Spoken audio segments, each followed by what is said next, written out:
Hey guys, I was actually thinking about taking some of the videos that I've made periodically concerning my thoughts on adoption, which are my own personal thoughts and experience over the 10 years that we've been working in adoption trauma, and it's only growing now.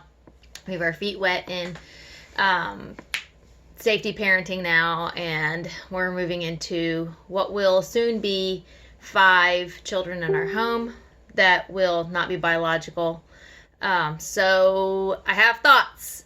That doesn't go to say that my thoughts are somehow more valuable than your thoughts if you also have experience in this world.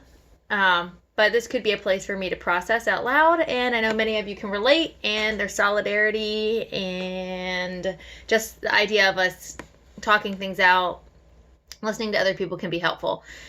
But today, the thought that I wanted to share is about something that the Lord, I feel, because I am a believer. I strongly do not suggest parenting trauma kids without Jesus, and that's just that's just where I am in my life. I could not imagine parenting the kids that God has brought into our family and seems to continually be bringing to our family that aren't Wises, but God seems to continually be bringing them to us.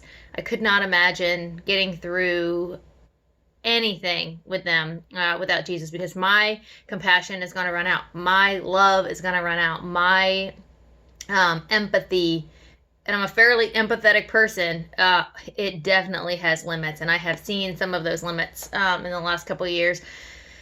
But the grace of God and why he's so great, one of the many reasons why he's so great is because he doesn't run dry. He doesn't sleep. He doesn't slumber. The fruits of the Spirit are available 24/7, and I can tap into those whenever I need them. But this idea, I want to go back. I made a video about this actually a couple years ago, but now that we're farther into it, it means even more to me now. But this idea that somehow our very, very hard kid or our very, very difficult kid, I know many of you can relate to me, and some of you cannot because you do not have very, very difficult trauma kids.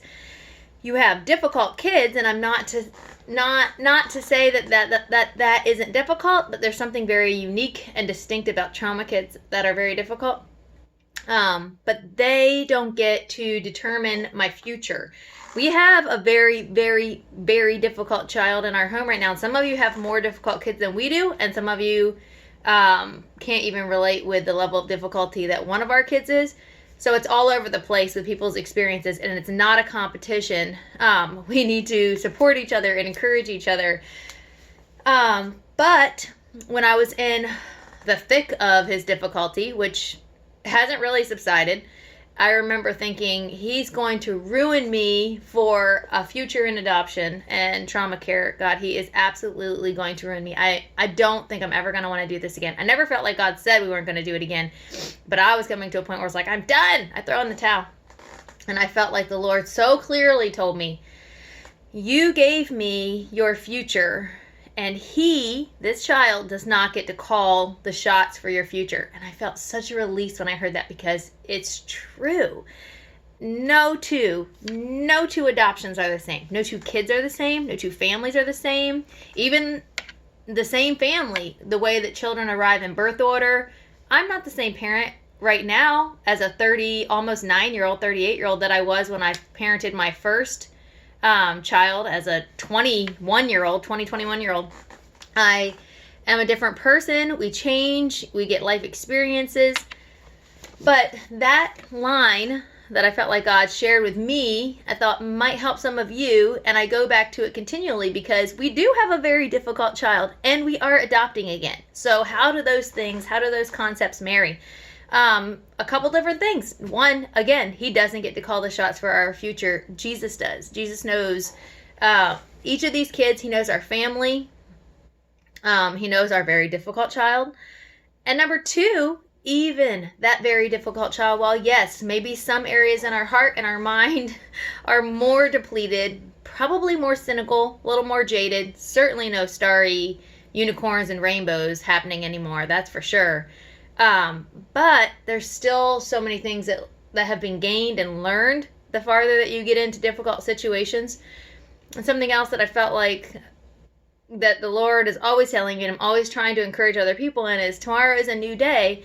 But I understand that the cynical part of my brain says, yeah, tomorrow's a new day, but a lot of these problems are still going to be here tomorrow. They are, but there's going to be a fresh amount of mercy in the morning and a fresh amount of grace. So that's how we can move forward into a new adoption, even though we have a difficult child already. And I know many of you have done this as well. You have somebody who you feel like, oh my goodness, are we even going to be able to make it to, age 18 or age 21 for a group home facility, or whether the child's able to be independent. Some of you do have lifers and you've chosen to take them on under your roof for life. And there's all kinds of ways that children are able to reach their maximum potential, and there's different facilities, and health and healing and whatever the potential is there is going to look different from person to person, family to family, child to child.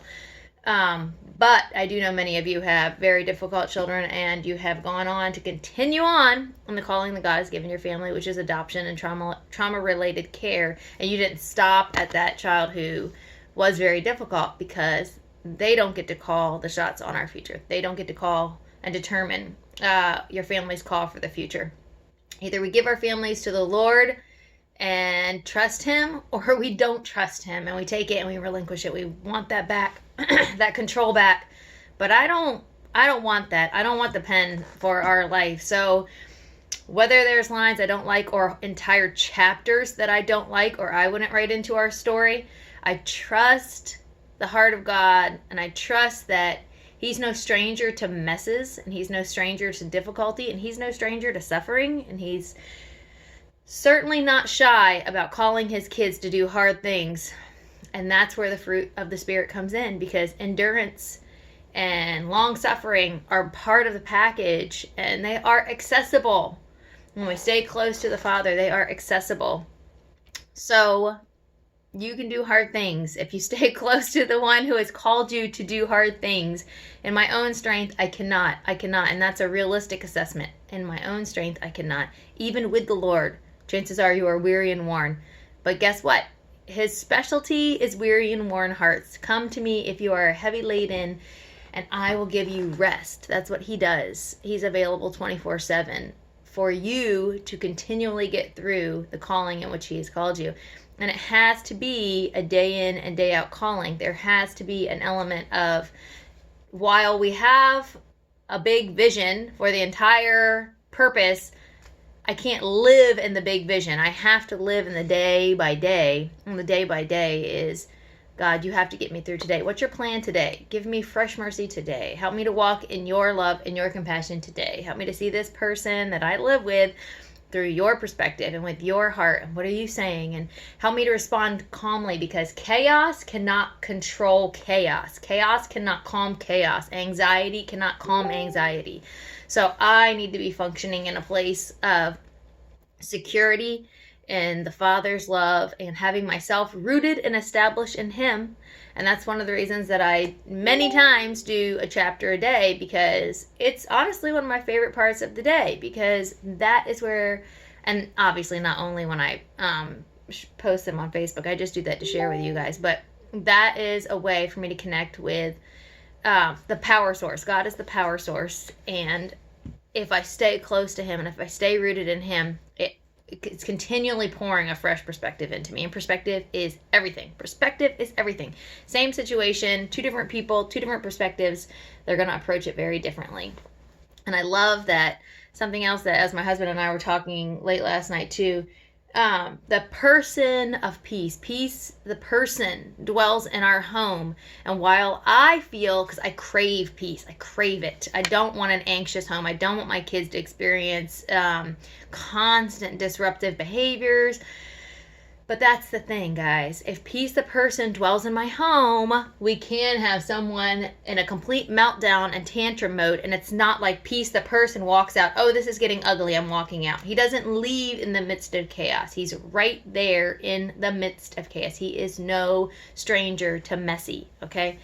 So hopefully something in this rambling, vlogish styled video will encourage you guys, and I love you guys, and a lot of you guys are right there with me in it, and I love that, because not that I Not that I want you to go through difficulty and struggle, but I do know that we depend on each other and we lean on each other in a lot of ways. And when one of us needs to vent, then everybody's there to listen. And then when somebody is ready to encourage, many times the rest of us need it.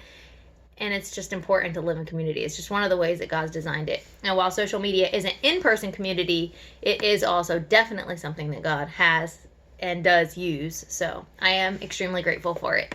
So I think I'm going to start putting these videos onto my YouTube channel. That's what I was going to say about that. But tune in. I will be periodically posting my thoughts on adoption. You can it'll be like a buffet style. I will communicate via video the same way that I do in person.